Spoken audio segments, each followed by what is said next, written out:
poco comunes en México, ¿no? Está Ujú. bien. Bueno, vamos a profundizar un poco más en la filosofía. Ya había comentado algunas cosas. Hoy voy a profundizar en lo que la disciplina filosófica pretende. Y luego comentamos sobre la filosofía de la nueva escuela mexicana, ¿no? Bueno, la filosofía, dijéramos que la pregunta fundamental de la filosofía es sobre la verdad.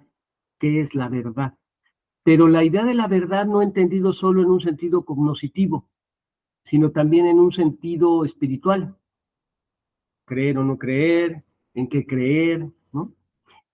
Generalmente todas las filosofías que conocemos son ateas, pero hay filosofías que también se plantean si existe un Dios, si existe el destino, si existe las energías del universo, en fin, ¿no? Como vamos a ver.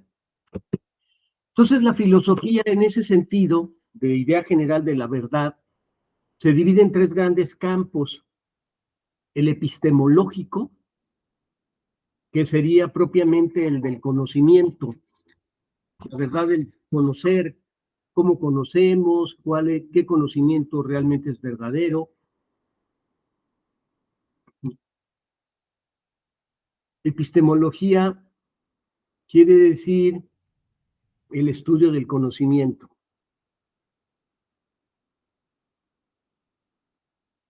Y lo que busca es determinar qué tipo de conocimiento es verdadero.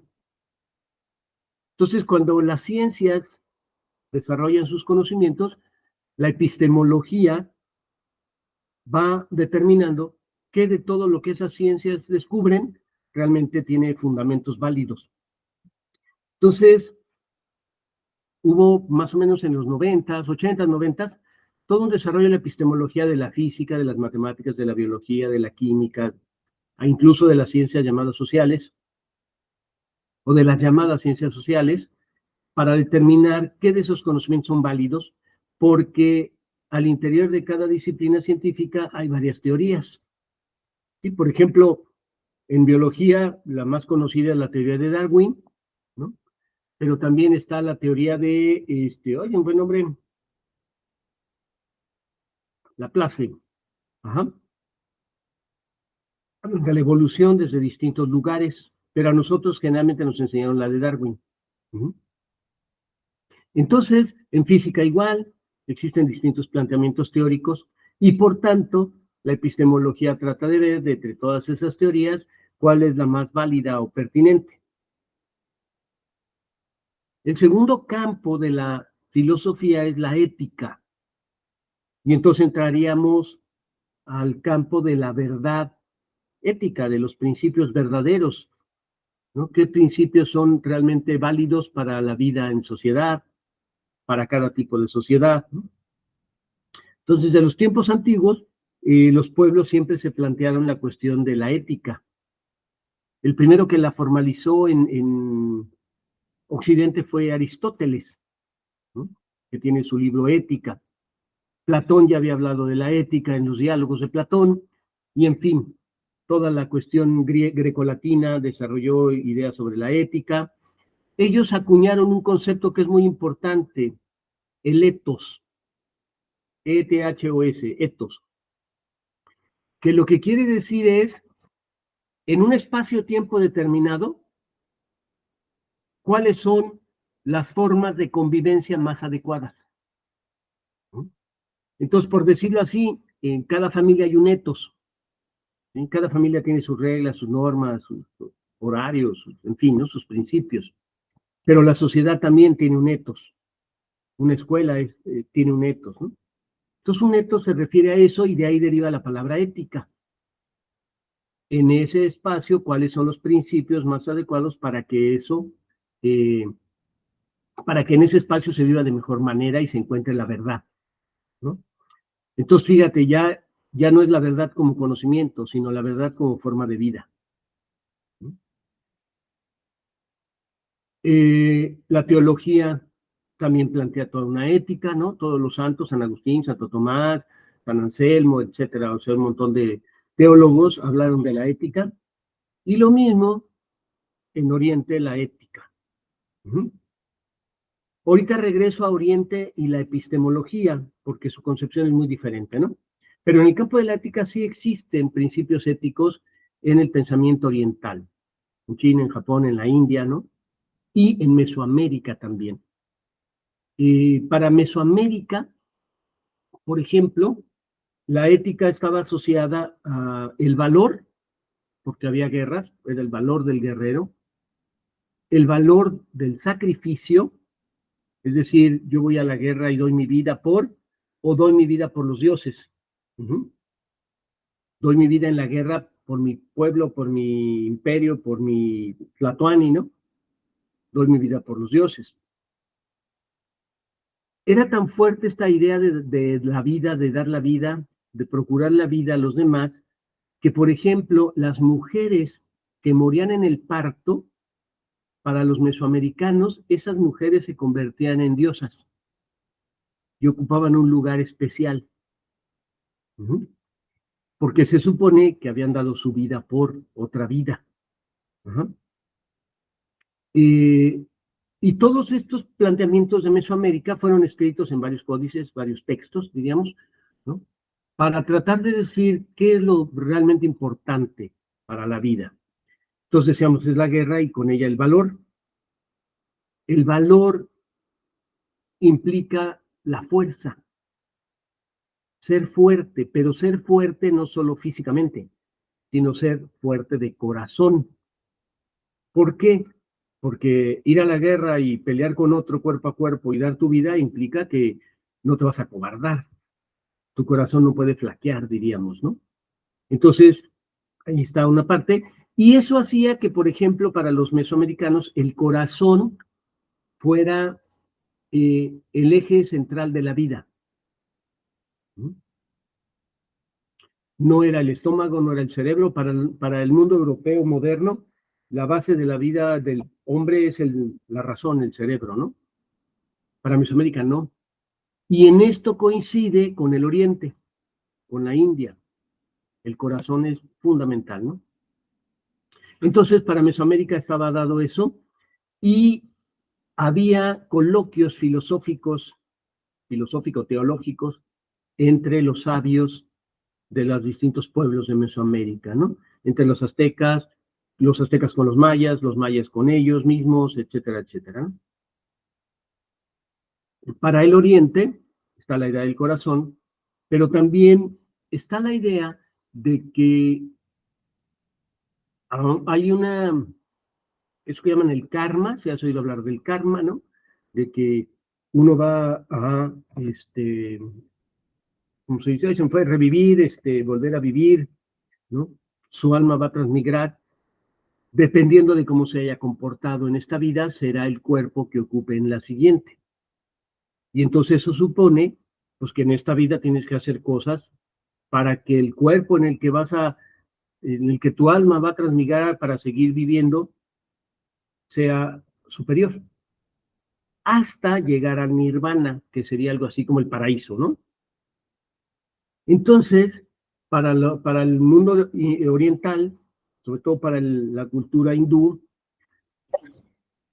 resultaba ser que comportarse adecuadamente era fundamental para que tu karma fuera positivo, fuera valioso, y entonces pudiera ir arribando poco a poco al nirvana, o, como dicen los budistas y los yogi, a la liberación, para liberarnos de este mundo.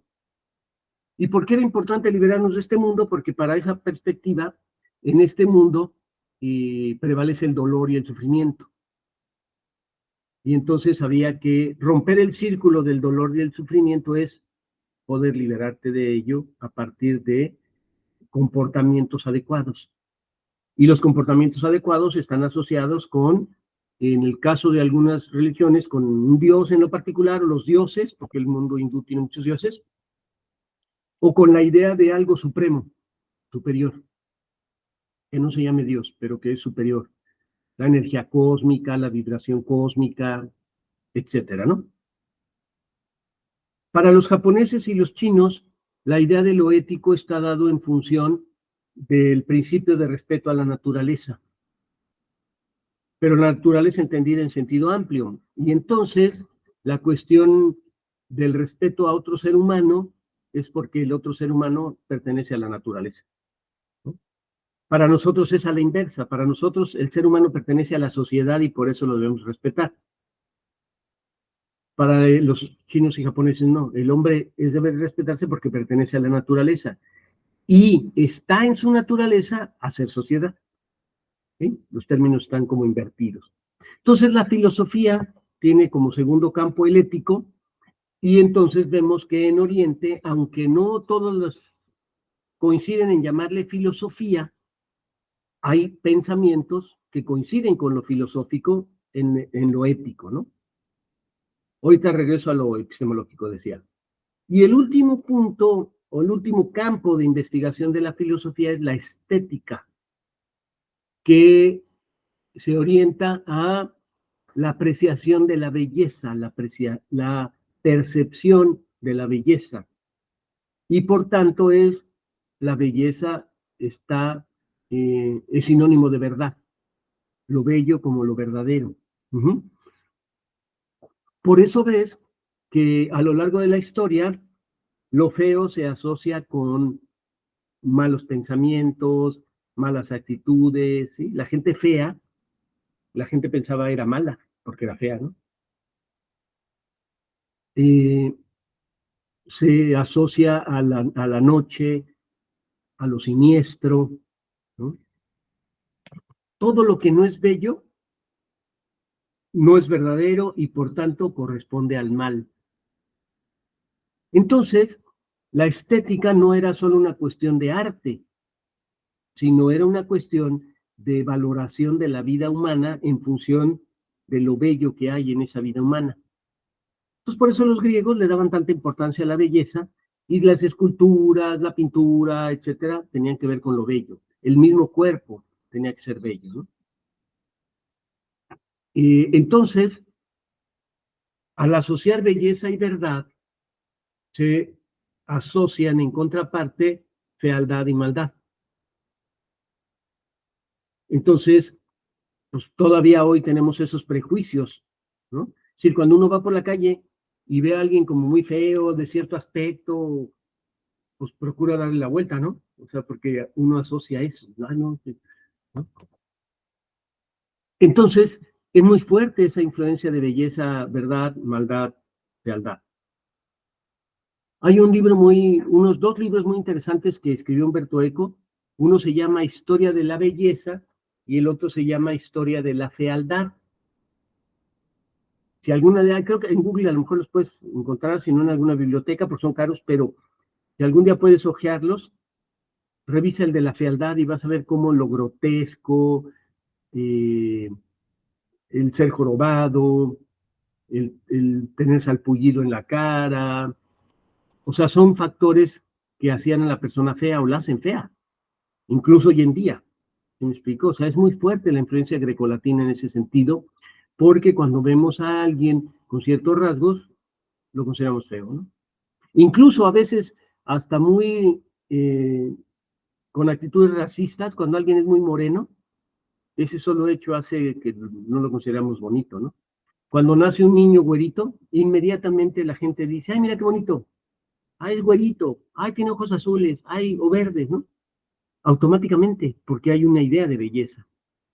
En cambio, cuando nace alguien pretito, con los ojos no muy claros o oscuros, o que sea, no se dicen esas cosas, ¿no? Ay, qué simpático niñito, ¿no? Ay, eso es por cómo hemos asociado la idea de belleza con ciertos rasgos y con la verdad, con la bondad, y otros con la fealdad, la maldad, etc. Entonces, la filosofía tiene esos tres grandes campos de estudio: epistemología, ética y estética. Esta relación de belleza con bondad hace que muchos filósofos digan que estética y ética son dos disciplinas hermanas, que van de la mano, y que entonces hacer que la gente tenga principios bondadosos, de honestidad, ¿cómo se dice? Compasión, etcétera, tiene que ver con que sus, como dijera, que sus actitudes, su forma de vida esté asociada al arte y a la belleza.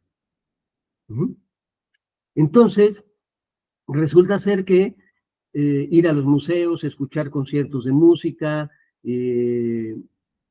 apreciar esculturas, arquitectura, todo eso teóricamente haría a la gente más buena, porque ve el mundo bello. ¿Sí me explico? Entonces, por eso, ética y estética, para muchos filósofos, van de la mano. Nietzsche, por ejemplo, decía que su vida era una obra de arte.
Se desconectó.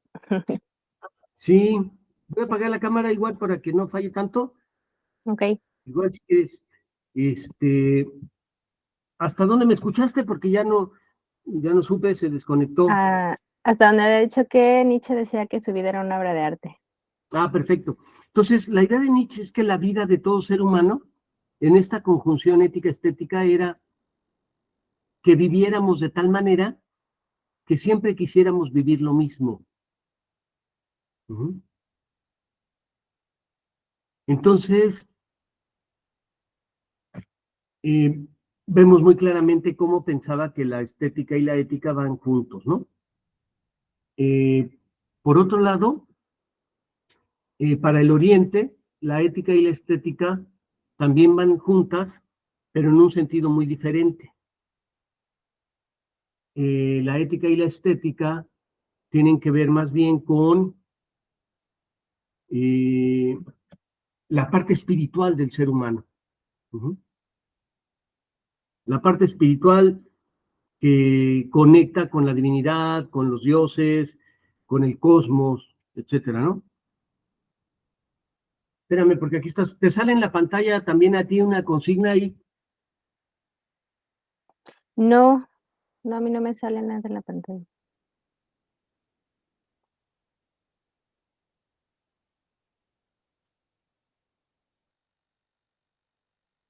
Qué raro. Bueno, voy a seguir, porque pareciera.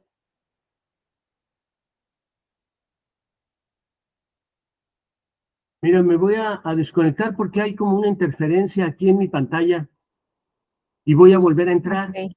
Ajá.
Parece que ya. ¿Sí me oyes? Sí. Ah, parece que ya. Es que estaban entrando como letras y letras y letras en mi pantalla. Entonces ya no supe qué era y dije, mejor le cancelo, no vaya a ser un virus o una querer interferir de alguien, ¿no? Bueno, entonces te decía, para Nietzsche era así la vida que había que pensarla como una obra de arte. Para el pensamiento oriental, lo ético y lo estético no es que se junten, sino siempre van juntos. Entonces, porque está asociada a la idea de lo espiritual. Entonces dijéramos, para nosotros hay filosofía, epistemología, ética y estética. Para el mundo oriental hay filosofía, la epistemología no entra en eso, ahorita comento sobre ello, pero ética y estética son una sola, porque está asociado a lo espiritual. Por ejemplo, para los hindúes, la, existen más, ellos le llaman razas a lo que nosotros llamamos emociones. Y hay autores que hablan de 8 o 9 razas y hay autores que llegan a hablar hasta de más de 25 razas, es decir, emociones. Para nosotros solo existen 5 emociones básicas. No sé si viste la película Intensamente, ¿no? Ahí hablan de 5 emociones. Y ahorita la segunda parte, no le he ido a ver, pero por lo que plantea los anuncios se añaden unas nuevas emociones por la adolescencia, ¿no? Pero para el mundo oriental, toda la vida tenemos esas emociones. Y son más de 25 para algunos, para otros son 8 o 9, ¿no? O sea, ven más emociones que nosotros, diríamos. Pero lo estético y lo ético van de la mano, son una sola cosa porque están ligados al espiritual. Entonces, por ejemplo, las disciplinas artísticas que más aprecian son la danza y el teatro, porque tienen que ver con el movimiento del cuerpo. Entonces, por ejemplo, el dios Vishnu es un dios que está como en posición de danza, sujetando varios instrumentos, porque es la música asociada a la danza, ¿no?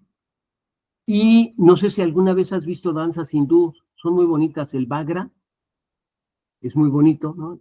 Y es, ellos dicen, es que en el momento en que el cuerpo entra en contacto con la música, la danza, en ese momento toda la forma de percibir el mundo, etcétera, cambia y nos da disposiciones emocionales para lo que nosotros llamaríamos lo ético. Uh-huh. Entonces, le dan mucha importancia a eso. Y por ejemplo, Gandhi o Rabindranath Tagore, que Rabindranath Tagore fue poeta, escritor y demás, ganó un premio Nobel, y Gandhi, bueno, promovió la idea de la no violencia. Ellos fundaron escuelas, y en sus escuelas siempre se enseñaba el arte como lo prioritario. Para el mundo europeo, para nosotros, también el arte es como secundario, ¿no? O sea, primero matemáticas, biología, física, química, y ya después arte, ¿no? Eso hace, desde esta perspectiva, que necesitemos más arte, si realmente queremos menos violencia, ¿no? Entonces, como el mundo oriental le da más peso al arte, al deporte, a la actividad física, ¿no? En China, las artes marciales, en Japón también, se conectan al budismo, ¿no? Pues hay toda una visión bien diferente de las cosas. Entonces, esta idea del Oriente de juntar lo estético y lo ético y considerar que el espíritu tiene que ver con el cuerpo a partir del movimiento, de la danza, de lo escuchar música, pues hace que siempre pensemos en el Oriente como gente muy tranquila, ¿no? Gente que siempre está como menos gritona, menos ansiosa, ¿no? Obviamente la modernidad, la tecnología a la que han arribado también, pues va afectando todo esto. Pero en general, los jardines zen o budistas, la misma ceremonia del té, es todo un ritual de calma, tranquilidad, ¿no? Entonces, eso por lo que respecta a esta visión estética, ética del Oriente. Para el caso de Mesoamérica, eh, las artes también ocupaban un lugar muy importante. Y hay varias investigaciones recientes que hablan, por ejemplo, de la música y de todos los instrumentos musicales y cómo estos instrumentos musicales favorecían ciertas actitudes. Pero la música acompañaba toda la vida de las sociedades mesoamericanas. Entonces había música para los funerales, música para las bodas, música para la guerra, música para ir a comer, música para las ceremonias, ¿no? Y uno lo ve porque en nuestra cultura actual, pues somos muy festivos, ¿no? Los mexicanos, los latinos en general somos festivos. Casi todo lo acompañamos de comida, de bebida y de música, ¿no? Porque desde esa perspectiva, como que inconscientemente consideramos que pues no vale la pena estar triste ni estar sufriendo, ¿no?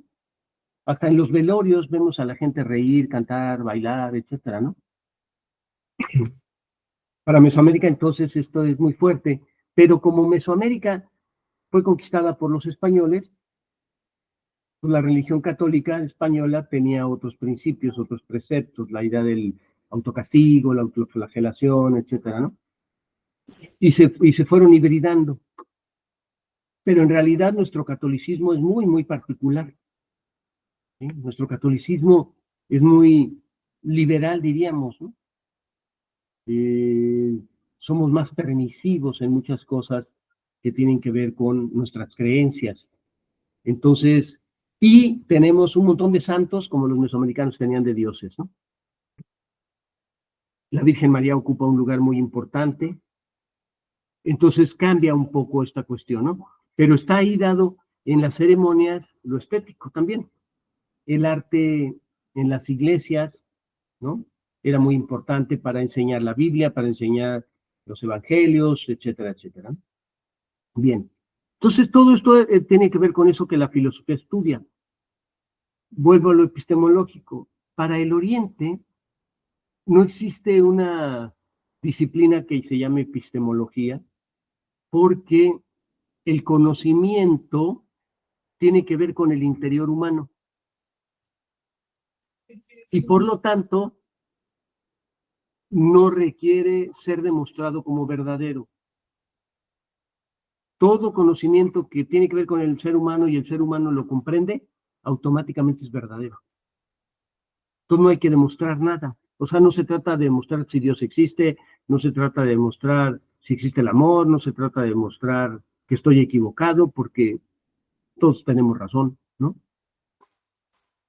En cambio, para el Occidente, sí es muy importante demostrar, ¿no?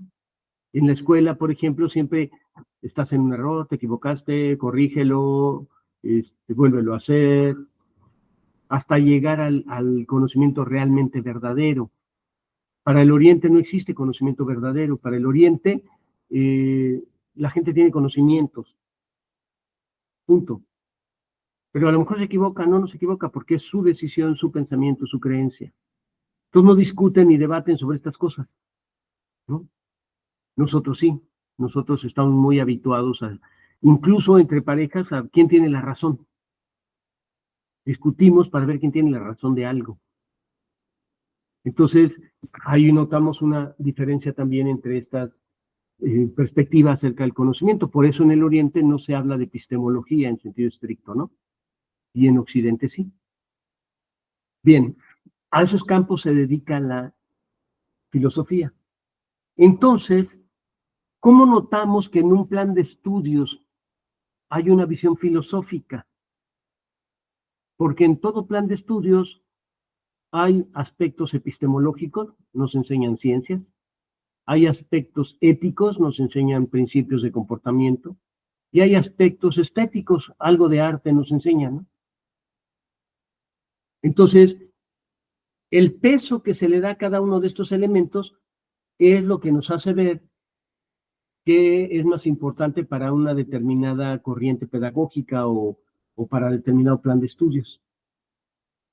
En Jesús Palacios, cuando habla de las distintas escuelas, por eso les pedí releerlo, lo que notamos es que la escuela tradicional le da una importancia a la ciencia, una importancia a lo ético, una importancia a lo estético. la escuela nueva le da otra importancia, y así cada corriente pedagógica le da una importancia diferente a cada uno de esos elementos.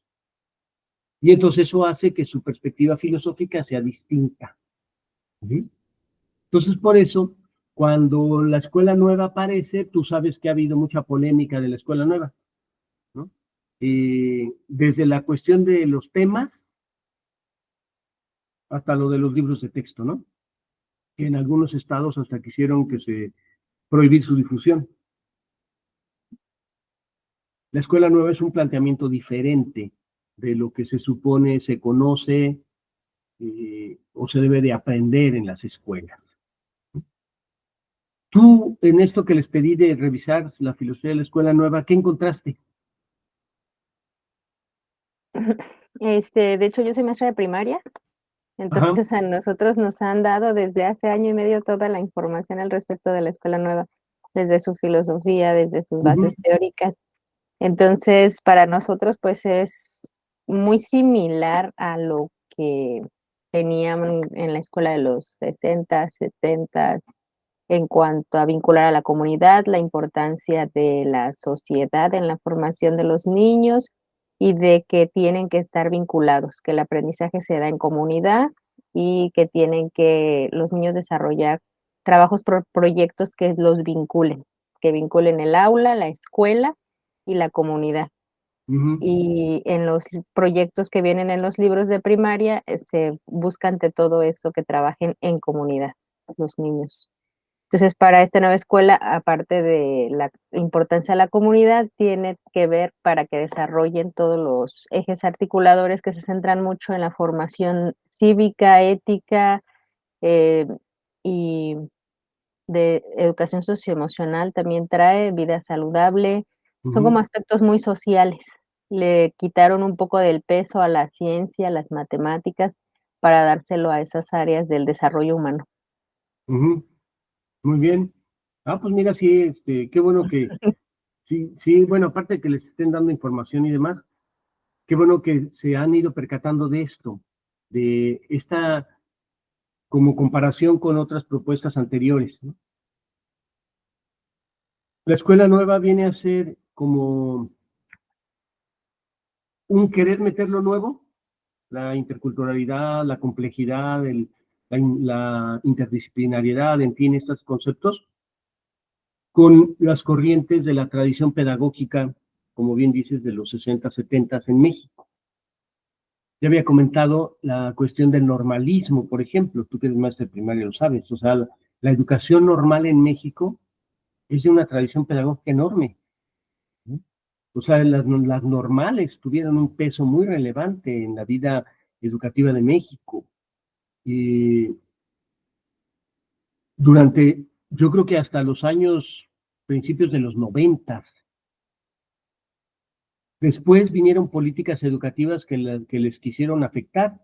Incluso hasta hubo tentativas de eliminar las normales, ¿no? Ya cerrarlas, ¿no? Porque decían que ya para qué servían, ¿no? Afortunadamente no lo lograron, pero sí afectó mucho a las escuelas normales porque las hicieron entrar en una dinámica similar a la de las universidades. Entonces ahora, yo lo he visto en varias normales, tienen que estar estudiando maestrías y doctorados y pertenecer al SNI y escribir y publicar, etcétera, ¿no? Cuando la tarea principal era ser maestros. Entonces pareciera que ser maestro es algo inferior, cuando en realidad es una tarea fundamental. O sea, buenos maestros van a ser buenos ciudadanos.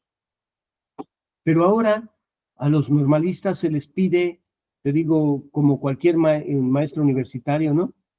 Que pertenezcan al SNI, que publiquen, que estén activos en congresos, que estudien una maestría, que estudien un doctorado, que hagan estancias postdoctorales. Entonces se están ocupando más de eso que de ser buenos maestros. Fueron dándole menos peso en ese sentido a materias como las actividades artísticas, baile, etcétera, etcétera, ¿no? Yo di clases varios años para una normal de educadoras, como 8 años, en los inicios de mi carrera. Y yo me acuerdo cómo les enseñaban a hacer material didáctico, les enseñaban danzas folclóricas, etcétera, les enseñaban algo de música, les enseñaban psicología, paidología, etcétera, se nombraba en aquel entonces, y hacíamos supervisiones y veíamos cómo practicaban en las escuelas. Y era como la idea de la vocación, ser maestro, ¿no? Cuando se viene la política neoliberal en los 80s a nivel mundial, se empieza a pensar que la educación tiene que ser práctica. Y entonces la cuestión de las artes, la cuestión de la literatura, de la historia misma, como que dicen, esas ya no son tan importantes, ¿no? Entonces, cuando llega el análisis sobre las normales, se piensa que las normales pues, realmente no enseñan nada bueno, porque solo enseñan a dar clases como si fuera cualquier cosa, ¿no? Y por eso vino la política de quererlas cerrar. Insisto, afortunadamente hubo un movimiento muy fuerte, protestas y demás, y evitaron eso. Lo mismo pasó, o algo similar pasó más bien, con la enseñanza de filosofía. Querían quitar filosofía de los programas de estudio, ¿no? Y los maestros de filosofía, las facultades de filosofía, y mucha gente protestó y dijo, no, es una locura quitarlo, ¿no? Entonces lo dejaron, pero ahí como, bueno, no hay de otra, ¿no? Pero a lo que voy es la concepción que hay de una educación muy pragmática, que piensa que solo hay que enseñar lo que es útil y no que piensa que la vida del hombre es integral y que hay cosas útiles y cosas que no sirven para nada, pero nos alimentan el espíritu o lo que sea, ¿no? Entonces, la tradición del normalismo se perdió, se fue afectando, se vio viendo. De hecho, empezó a haber menos matrícula, ¿no? Para las normales. Hay varias normales que están a punto de cerrar, pero por falta de alumnos, ¿no? Como que ya ser maestro ya no era importante en esa línea, ¿no? Y entonces, en los 90s y en los 2000, toda la tradición pedagógica de las normales se olvidó o se fue dejando de lado. Algunas normales lo preservaron, lo siguen preservando, pero queda como de ellas nada más, ¿no? De la misma manera se afectó, como consecuencia se afectó las escuelas multigrado, las telesecundarias, el telebachillerato, la educación rural en su conjunto, junto con obviamente las normales rurales, y el CONAFE, ¿no? La educación comunitaria. Que todas ellas eran, como te dijera, estaban sustentadas en una filosofía humanista, muy profunda, muy importante. Entonces, cuando vinieron las políticas neoliberales en educación, todo eso se fue haciendo de lado y empezamos con el rollo del constructivismo, de las competencias, ¿no? Y a leer más autores extranjeros, a formarnos más con la idea de la psicología americana, el pragmatismo, etcétera, etcétera, ¿no? La nueva escuela mexicana, una parte que a mí me parece que está bien es recuperar eso que era la educación tradicional de los 70, 60 y volverla a traer aquí, porque ya hemos visto las consecuencias de haber perdido muchas cosas en educación, ¿no? Una de ellas es el respeto al maestro, ¿sí? Prácticamente hoy en las escuelas el maestro ya no tiene un papel importante, relevante, ¿no? Los alumnos no le hacen caso, son muy respetuosos, hay mucho esta cuestión de cuidarse de qué digo porque los alumnos me van a acusar, me van a videograbar, me van a acusar de acoso, ¿no? De violencia, o sea, decirle a un chico hoy que se quede sentado, que se calle o que salga del salón es acusar de acoso, de violencia, ¿no?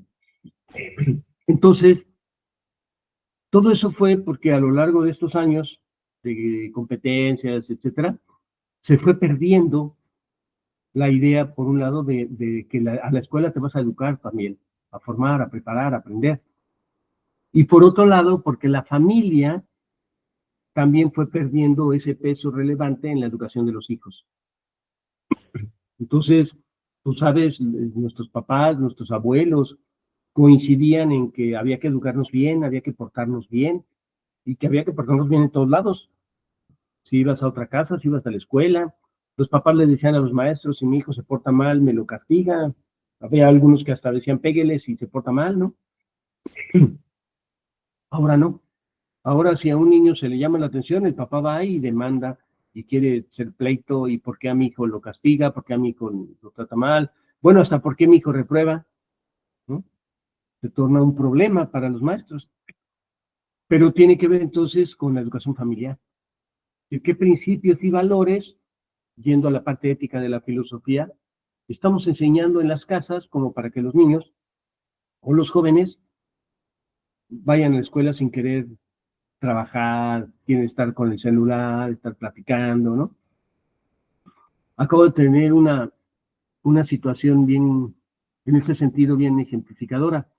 Mi hija da clases en bachillerato y a veces la suplo cuando tiene alguna cosa que hacer. Y hace como 3 semanas fui y la suplí y me encontré alumnos que decían que por qué pasábamos lista y que por qué había que entrar a clases, y que ellos no estaban de acuerdo en que se les callara en clases. Y yo les decía, pero entonces ¿a qué vienes a la escuela? O sea, si tú vienes a la escuela para no entrar a clases, pues entonces, o no te gusta que pasen lista, pues no vengas a la escuela, ¿no? Si vienes al salón a platicar, pues entonces no vengas a la escuela. O sea, aquí se viene a aprender, se viene a terminar de formarte, a educarte, pero si ya los alumnos cuestionan por qué hay disciplina, por qué hay asistencia, por qué se les calla, digo, bueno, pues entonces, a, como dice el Buki, ¿a dónde vamos a parar, no? Como ya tenía rato que no iba a una preparatoria, pues sí, la verdad, así como que dije, bueno, pues entonces, ¿qué esperan? Y los papás, lo peor, ¿sabes qué fue? Que luego, platicando con una sobrina que tiene un hijo también en la prepa, ella me decía que sí, que ella no estaba de acuerdo en que a su hijo se le callara. Y le dije, pero ¿cómo no? O sea, tu hijo puede llegar a un salón y estar hable y hable. No, le dije, callar a alguien es ubica dónde estás para que cumplas tus derechos, pero también tus responsabilidades. Entonces, la educación pragmática y la filosofía pragmática en educación trajo consigo una pérdida de principios éticos de comportamiento, porque le dio prioridad a los derechos y se olvidó de las responsabilidades y las obligaciones. Entonces, ahora necesitamos volver a reencontrar eso, y creo que una vía es esto que mencionas muy bien de lo comunitario, porque los papás, las comunidades, se deben de dar cuenta que son ellos los que dan los principios básicos de educación para cuando el niño entra a la escuela. No es la escuela, la guardería, ni la escuela la que va a sustituir o va a suplir a los papás, no. Los niños tienen que llegar a la escuela ya con principios éticos básicos: respeto al adulto, de permitir que los demás hablen cuando están exponiendo, hablando, no golpear a los demás. ¿Me explico? Eso se enseña en la casa. Esperemos que la escuela nueva logre precisamente eso, a través de la reflexión con la comunidad de lo que está pasando hoy en día. Porque esto que pasa en las aulas, obviamente se proyecta, porque viene desde la casa, se regresa hacia la casa, ¿no? Que no le hacen caso a los papás. O sea, ya cuando un adolescente no tiene los principios básicos educativos de la infancia, se torna un adolescente muy rebelde, muy complicado, ¿no? Entonces uno ve cómo cuando te subes a la combi, a los camiones, todos van con el celular, con el celular, con el celular, oyendo música, canciones, ¿no? En los restaurantes ves familias comiendo juntas y cada quien con su celular. O sea, cosas que dices, bueno, Entonces, ¿en qué momento conviven? ¿En qué momento hay una relación familiar? ¿En qué momento escuchas a tus hijos y el hijo está encerrado oyendo el celular o viendo el celular todo el tiempo? ¿No? Este tipo de cosas son las que se necesitan reflexionar, y para eso está la filosofía de la educación, para hacernos ver, a ver, miren, está pasando esto, pero sobre todo reflexionando sobre las consecuencias de eso. ¿Por qué? Porque si hoy vivimos unas sociedades cada vez más violentas, pues tiene que ver porque no hemos formado individuos con principios éticos básicos, ¿no? Los feminicidios aumentan en lugar de disminuir. Cada vez se habla más de equidad de la mujer y cada vez oyes más que hay feminicidios, entonces es una contradicción, ¿no? Pues porque no estamos enseñando desde la casa, desde las bases, el respeto a la mujer, a las hermanas, a la mamá, ¿no? Y todo lo que simboliza eso, o lo que simbolizan ellas. Entonces, la Escuela Nueva, en efecto, está tratando de recuperar esto. Creo que le hace falta ser más enfática en lo ético, ¿no? A la propuesta de la Escuela Nueva. Aunque se supone que es transversal en los ejes articuladores, ¿no? O sea, la interculturalidad supondría que vas a enseñar una serie de principios éticos para la diversidad, el respeto a la diversidad, etcétera, ¿no? La complejidad o la transdisciplinaridad o interdisciplinaridad también. Vas a ir enseñando la ciencia, pero con principios éticos, ¿no? Como decía Morán, una ciencia con conciencia, ¿no? Entonces, cada uno de esos ejes articuladores se va a relacionar con los campos de aprendizaje que están planteándose, ¿no? Ahí la cuestión aquí va a ser que los docentes comprendan lo que la transversalidad implica, ¿no? Por ejemplo, un tema que yo he visto que está muy fuerte es el de las matemáticas, ¿no? Maestros diciendo, o papás que dicen que es que ya no se enseña matemáticas, porque ahora el programa habla de lenguaje matemático, ¿no? Y yo lo que les digo es, no es que no se enseñen matemáticas, es que se trata de aprender matemáticas desde otra perspectiva. Pero entonces, eso supone que los maestros logren comprender, y entonces ahora, ¿cómo las enseño? Si ya no voy a seguir un programa progresivo, ¿cómo las enseño? Entonces, eso supone pues, capacitación, formación, ¿no? Muchas cosas. Y el otro punto, que te lo quiero hacer como planteamiento, ¿tú cómo lo ves? Es esta cuestión de, ay, no fue el nombre ahorita, lo tenía en la boca y se me fue. Ay. Bueno, ahorita me acuerdo. Está la cuestión del arte, se habla mucho del arte. Siento que le hace falta énfasis en los cómo. En los cursos que he trabajado con los maestros, la pregunta es: ¿y cómo? ¿Cómo incorporo eso, no? Porque evidentemente no se trata de hacer artistas, se trata de apreciar el arte y que el arte contribuya a mejorar nuestra vida, ¿no? Entonces, sabemos que los jóvenes están expuestos a actividades artísticas, música sobre todo, muy agresiva, muy violenta, muy misógina incluso, ¿no? Y que es muy difícil romper eso porque desde niños lo oyen los raperos, algunas bandas, ¿no? Que tocan, y que es la única música que oyen. Entonces, necesitamos en la escuela que los alumnos oigan otra música, vean otro cine, conozcan el teatro, la literatura, la pintura, porque si no, pues va a ser más fuerte la influencia de la calle y las nuevas tecnologías que la de la escuela, ¿no? Si tú ves la televisión, el cine prácticamente es americano, ¿no? Puras películas de balazos, choques, violencia, velocidad, muertos, y cada vez más extremo, ¿no? Está cada vez más explícito, sangre, muertos, asesinatos. Si los jóvenes desde niños están en ello, pues es más difícil para la escuela enseñarles que hay otras formas de vida que no tienen que ver con eso, ¿no? Y los mismos videojuegos son muy violentos, son agresivos. Pues un niño que desde que tiene 6 años le dan el celular y se forma ahí, evidentemente va a adquirir eso como valor, como decir, ah, pues así es la vida.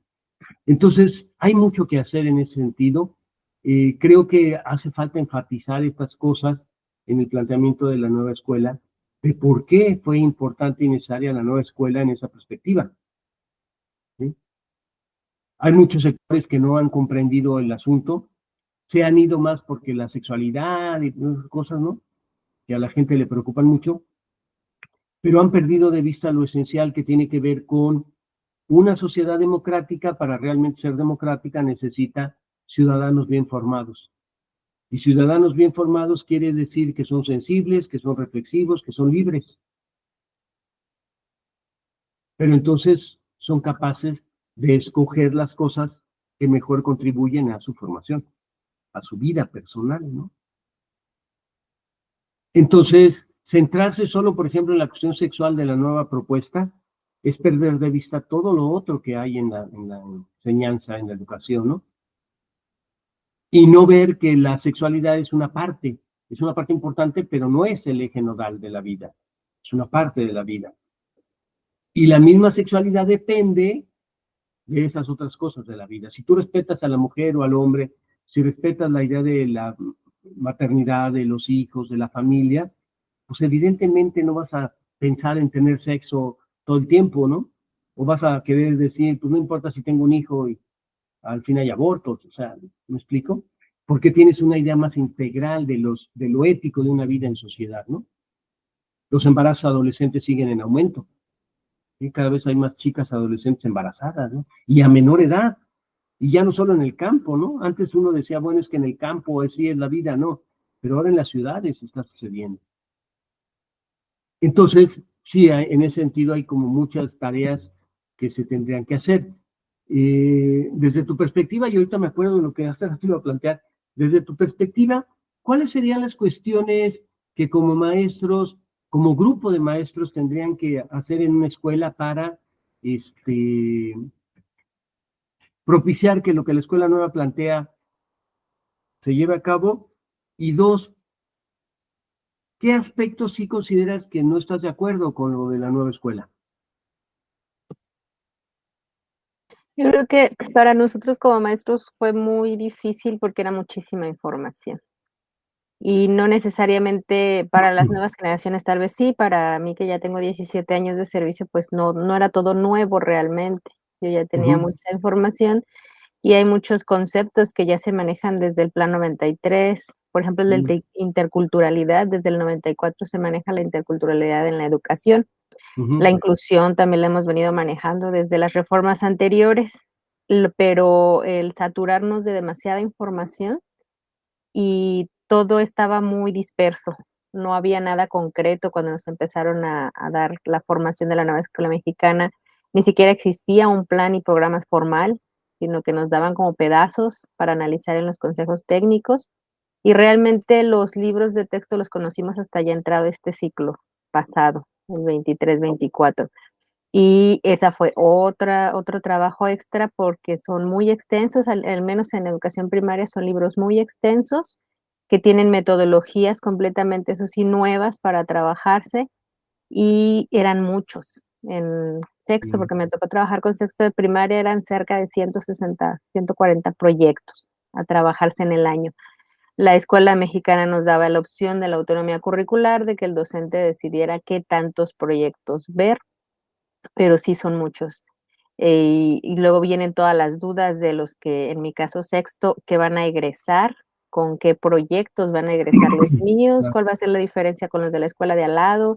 En esa autonomía curricular había como muchas dudas de la uniformidad que podría tener el sistema si cada quien elegía sus proyectos. Y luego en sí, la siguiente etapa se iban a la secundaria con qué bases, si yo iba a elegir los proyectos. claro. Entonces, sí es una buena propuesta, pero creo que es muy ambiciosa en ese sentido, demasiada información, demasiados proyectos, y es poco el tiempo realmente el que disponemos en primaria, pero creo que es, una manera diferente de ver las cosas, que es buena, es refrescante para los alumnos, para estas generaciones, pero sí se necesita, yo creo, una base docente más experimentada y capaz de ser crítica para poder implementarla. Sí, sí, coincido. Ahorita que mencionas, por ejemplo, lo de proyectos, desde principios del siglo XX, por ahí de 1920, ya se hablaba de proyectos en educación, ¿no? Digo, ha habido muchas propuestas, pero una de ellas era la educación por proyecto. Otra fue educación por el trabajo también, ¿no? Que va asociada de una de otra manera, pero que ahora que se habla de proyectos, como bien dices, los maestros más experimentados conocen, saben que hubo eso. Entonces, como que dices, bueno, ahí hay una base ya de lo que se llegó a hacer. Pero las nuevas generaciones no. O sea, muchas nuevas generaciones no han oído hablar de un montón de pedagogos, por ejemplo, mexicanos, ¿no? Torres Bodet, Moisés Sáenz, Vasconcelos mismo, etcétera. O sea, que hicieron muchas cosas. Las ideas de pedagógicas de Vasconcelos, me parece que una parte de ellas están detrás de la nueva escuela mexicana también, ¿no? Toda la idea comunitaria, la idea de la cultura, la idea de la lectura, fuertemente, ¿no? Pero las nuevas generaciones no las conocen. Las nuevas generaciones, incluso muchos jóvenes, no logran ubicar lo que era el México rural que nos tocó ver a nosotros, ¿no? Y cómo se desarrollaban las comunidades y cómo era la vida en comunidad.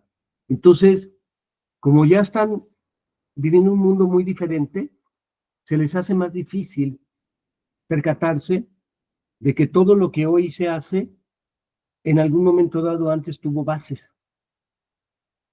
Y un error muy fuerte, pero ese lo están cometiendo las universidades, es que, no sé si te ha tocado, desconozco ahorita las políticas de este doctorado en ese sentido, pero para citar autores en tu tesis, te dicen que algunas escuelas de no más de 5 años de antigüedad, algunas máximo 10.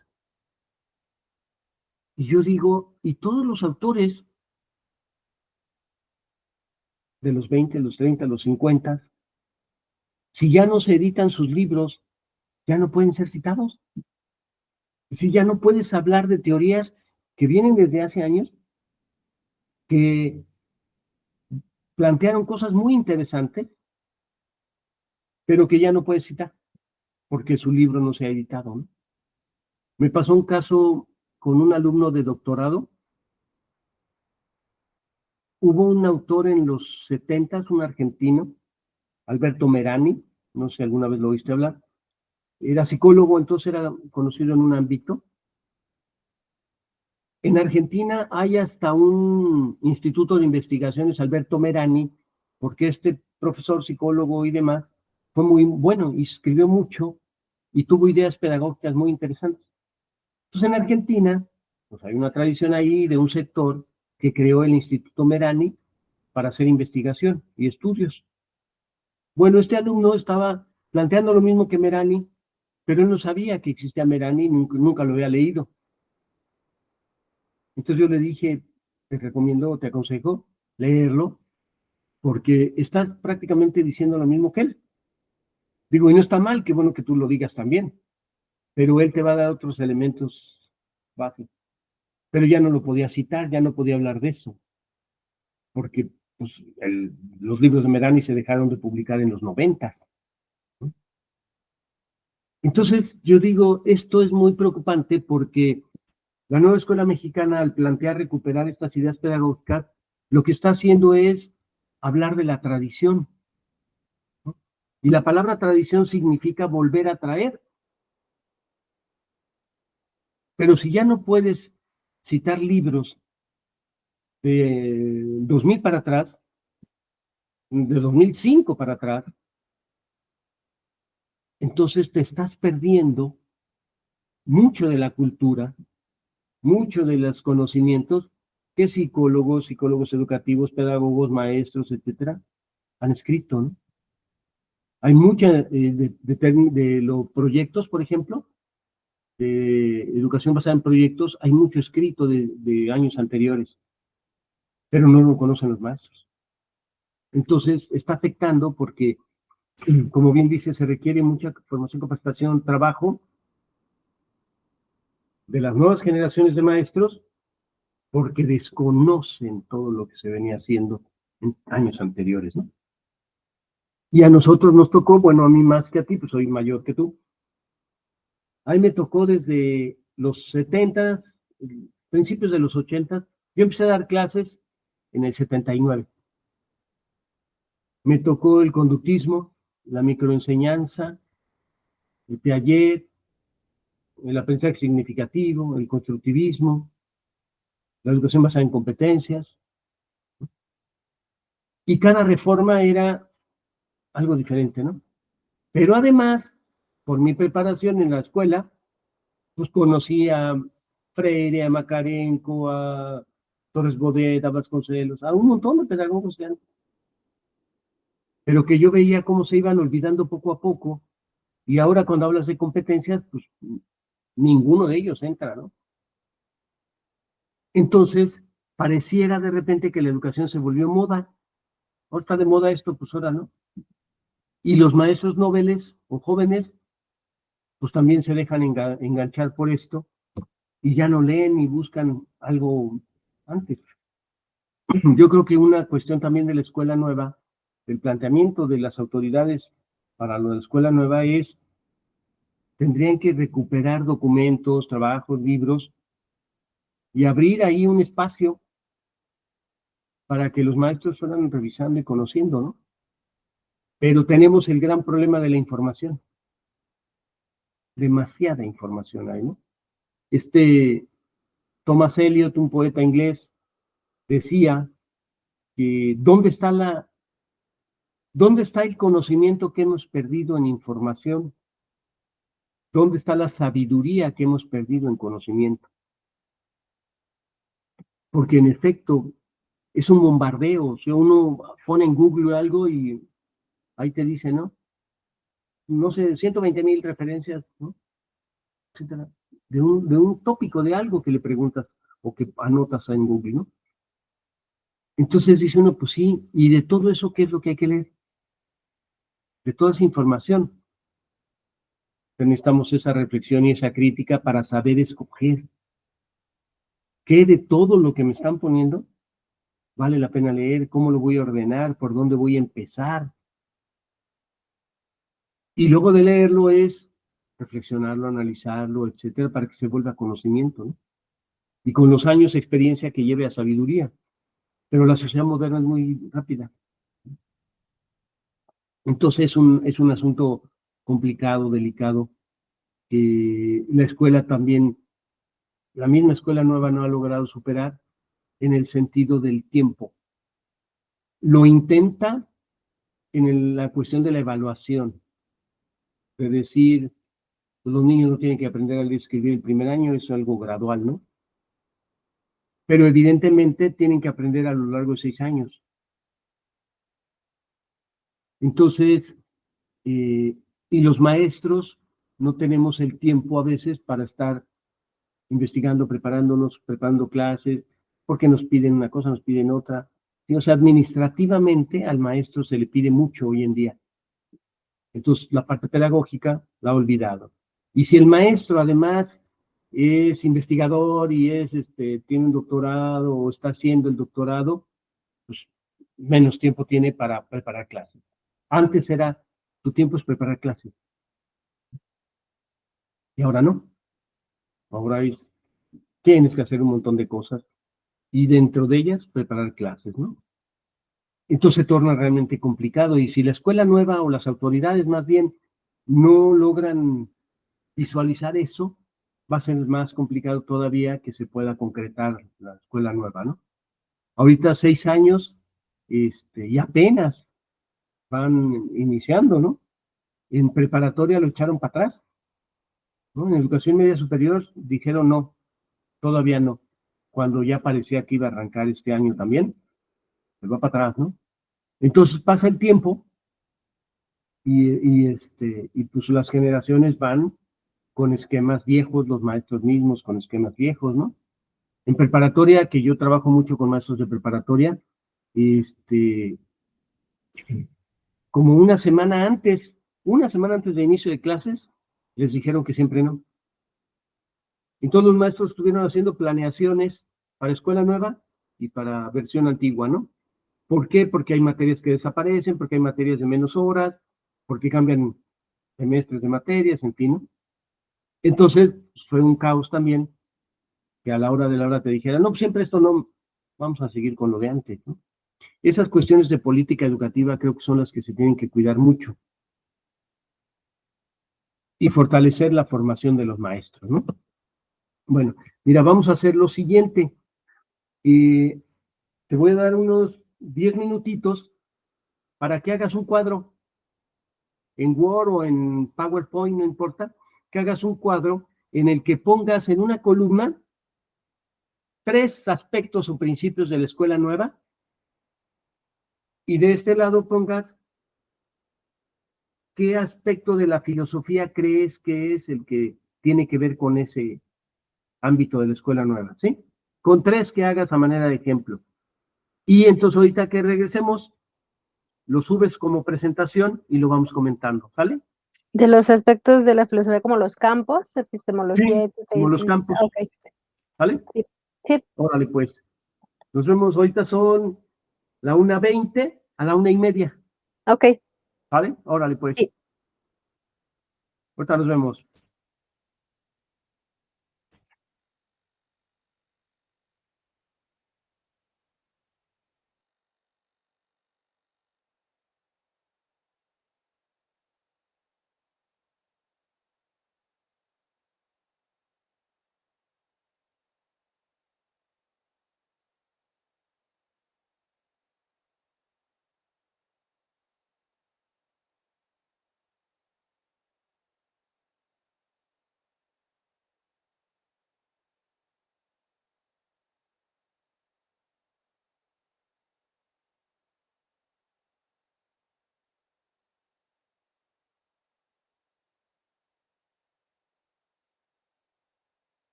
Ya estoy aquí.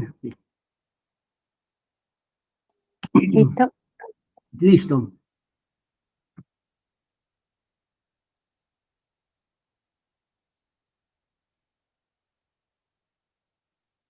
Este es el cuadrito, ya se ve. No. Ah, ya. No. Bueno, para mí la nueva escuela mexicana tiene en un aspecto importante en cada uno de los ámbitos de la filosofía. Por ejemplo, en la epistemología, el trabajo de unas nuevas metodologías por campos formativos.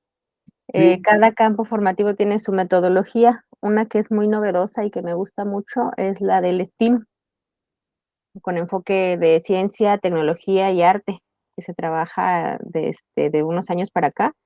Viene de Estados Unidos, pero es una metodología interesante que me tocó trabajar el año pasado con el Museo Papalote, con Ujú.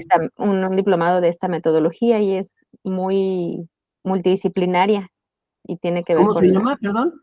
STEAM. Se escribe Steam. STEAM y viene de Steam, sí. ciencia, tecnología, ingeniería, arte y matemáticas. Ah, mira, la voy a buscar. Ujú. Suena interesante. Entonces, esta es la metodología que se plantea para el campo de saberes y pensamiento científico. Y las Ajá. otras 3 metodologías de los otros campos son muy parecidas, de resolución por problemas, de aprendizaje basado en problemas, el de la comunidad. Y pues son metodologías que ya tienen tiempo usándose, pero que ahora se nos hacen como accesibles a los maestros a través de esta nueva escuela mexicana, aunque su planteamiento es más teórico, porque al final de cuentas el maestro decide cómo llevar el proyecto, no necesariamente forzosamente a seguir la metodología, pero sí es bueno conocerlas en ese sentido. Ujú. En la estética, pues se incluye el arte en el campo de lenguajes, algo que los maestros dejábamos muy relegado como a la última hora del viernes o a que colorearan o a que hicieran manualidades, ahora se incluye como lenguaje y vienen proyectos que abarcan distintas expresiones artísticas, incluso me tocó trabajar con uno que es términos más modernos como salir y hacer un circo callejero en la escuela o en la Sí, comunidad. Entonces, eso sí. también es un aporte en el campo de la estética. Y en el caso de la ética, a mi parecer, sí tiene la nueva escuela mexicana muchos proyectos en cuanto a la ética, y ahorita se enfocan más a situaciones de reflexionar sobre los derechos, reflexionar sobre su cotidianidad, reflexionar sobre la inclusión, el bullying, la violencia, la cultura de la paz. Es mucho de reflexionar, más que como antes veíamos la formación cívica y ética que incluía también las leyes, la constitución. Ahorita se deja eso un poco de lado para centrarse más en cuestiones como de comunidad del individuo. Ajá. Ah, muy bien. Muy, muy bien. Fíjate que ahorita que mencionas esto de la reflexión, eh, como ahorita estoy trabajando toda la cuestión de la no violencia desde la perspectiva de la filosofía hindú y la mesoamericana, una de las cosas que he visto es que sí es importante reflexionar, pero pero también es importante vivenciar y sentir, ¿no? Eh, Porque luego creo que en nuestras escuelas nos la pasamos reflexionando todo, pero no actuamos, digamos, ¿no? Por decirlo de esa manera.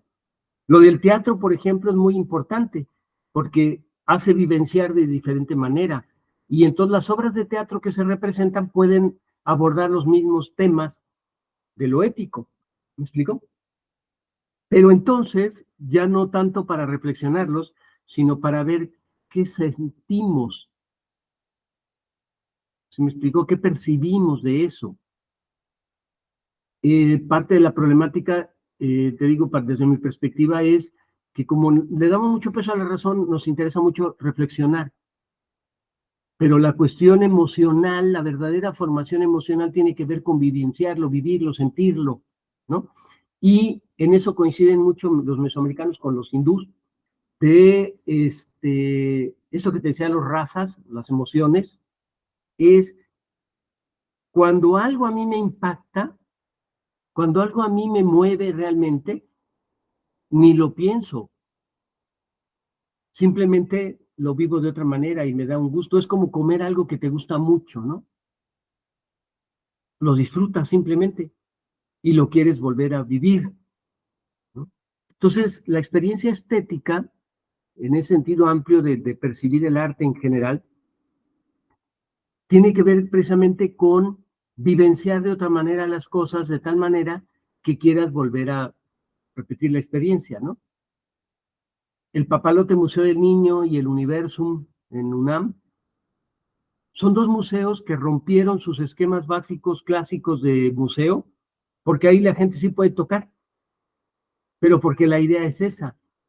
Más que reflexionar y pensar es vívelo, siéntelo, y ahí te dejan tocar todo, ¿no? Y hay hasta espacios para experimentos, para hacer otras cosas, ¿no?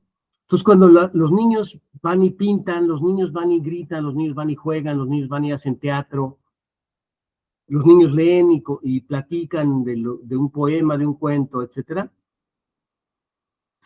va, como te dijera, todo ello va al cuerpo, a la totalidad del cuerpo, y de decir, ay, esto está bien bonito, está bien padre, ¿no?